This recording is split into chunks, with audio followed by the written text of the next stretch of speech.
Mon père, voilà ma cousine, qui vous dira aussi bien que moi que le mariage ne doit jamais arriver qu'après les autres aventures.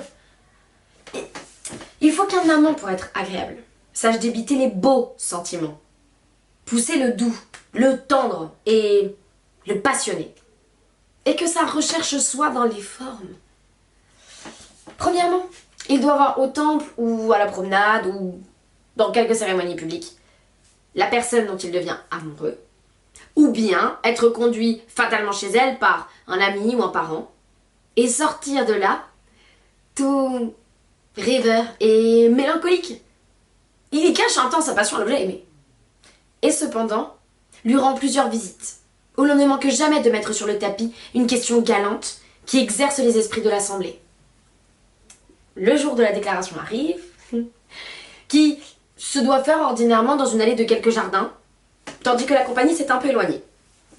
Et cette déclaration est suivie d'un prompt courroux, qui paroie à notre rougeur, et qui bannit pour un temps l'amant de notre présence.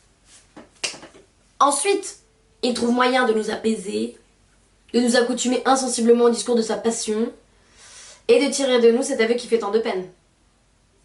Après cela, viennent les aventures, les rivaux qui se jettent à la traverse d'une inclination établie, les persécutions des pères, les jalousies conçues sur de fausses apparences, les désespoirs, les enlèvements, et ce qui s'ensuit.